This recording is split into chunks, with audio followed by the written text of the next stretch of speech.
What's going on, everybody? I wasn't planning on doing another video today, but I just decided to share with you guys something that really spoke out to me, and it's the story of the Samaritan woman at the well. It really, when I read it, it really got me thinking, like, wow, like I gotta share this. I gotta tell this to somebody because this is good. This is like OD deep. So now here's the scene. Here's the story. This is John chapter 4, 7 through 30 or something like that. Jesus talking to the Samaritan woman.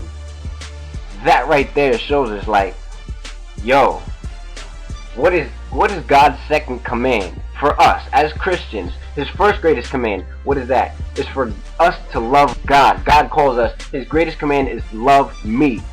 Second greatest command, love others. And it doesn't have any specific guidelines. If they did this to you, then that's an exception. There are no exceptions. It's love others, period.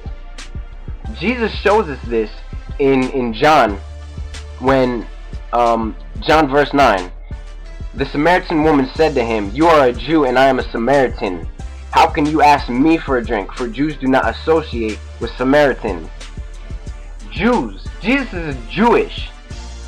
Jewish people do not associate with Samaritans, but here he is sitting down, he's having a conversation with her, and he's pouring into her, he's pouring life into her, he's speaking life into her, and he's trying to guide her on the right path. Now, if we as Christians are supposed to follow Jesus' example, his example is love everybody, and he's displaying that right here. So what are we supposed to do? No matter what our association is with other people, no matter what they did to us, we're called to love them. It's a lot easier said than done. Well, you don't know what XYZ did to me. Well, they hurt me, and now I'm carrying on this pain and these burdens. It doesn't matter. It doesn't matter.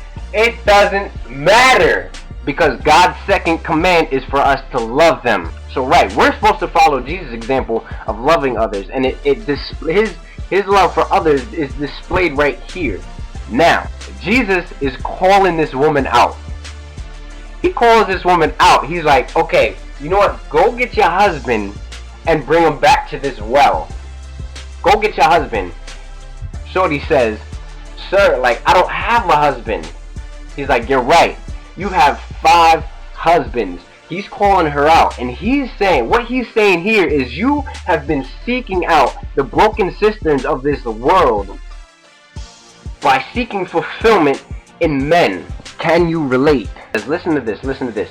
"I have no husband," she replied. Jesus says to her, "You're right when you say you have no husband. The fact is, you have had 5 husbands, and the man you have now is not your husband." She has been seeking to fill that void in her heart with men.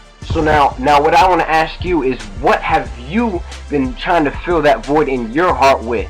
Are you going out and seeking the fulfillment in other people, in a significant other, in a relationship, to fill that own void in your heart? Is that why you can't truly be happy in a relationship? Because you always decide that you want to find something wrong in that relationship and move on to the next one. Recreational dating. Does that apply to you? Are you trying to find the approval in others? Whatever you post here on Tumblr. Are you trying to do it in your own circle of friends? Are you trying to seek the approval of others with the way that you talk and the way that you act and the way that you dress? What are you doing to seek out fulfillment that's not actually seeking out God and seeking out his love for your own life? Now let's step back into not chapter 13, verse 13. Jesus says this: "Everyone who drinks of this water will be thirsty again." Everybody who seek out the broken cisterns, everybody who seeks to find fulfillment in this world will always be thirsty and will always be going back to the well, like the woman was, seeking to draw water from the well, because it doesn't give us fulfillment. It only gives us temporary fulfillment until we're thirsty again. "Everyone who drinks of this water will be thirsty again, but whoever drinks of the water that I give him will never thirst." Let's jump back. What's God's greatest command? For us to love him. Well, how do we love God? We love God by showing him that he is most important in our life, that God is the reason that we are breathing. We acknowledge this fact, and we give him all the glory and all the love and obedience that he deserves. That's how we love him. How else do we love him? by showing our love for other people, like Jesus is talking to the Samaritan woman. I just want you to think, what have you been drinking out of? What have you been seeking for fulfillment in? Anything that takes the place of God, that you deem more important than God. It may be relationships, it may be the approval of others, it may be spending time, playing games and, going out with friends and hanging out with friends and doing whatever. Anything that you place more important, it could even be something like church. Church can be an idol, but anything that's more important than God in your life is an idol. Now Jesus says here, all those things will leave you thirsty. All those things will never give you any fulfillment. But find the living water in me and you'll never go thirsty again. You'll never go thirsty again. You'll never go thirsty again. To wrap it up, I just want to leave you with a question. Where is your heart? What are you seeking after? Are you seeking to please people or are you seeking to please the Master? That's what I want to leave with you. You keep God number one in your life, and He will make sure that you feel fulfilled. He will make sure that you are never thirsty.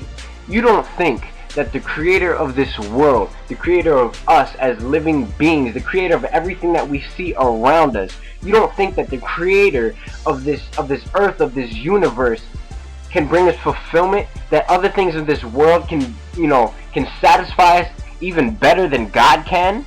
Jesus is the living water, and that's the only way that we will find true satisfaction. God bless, people.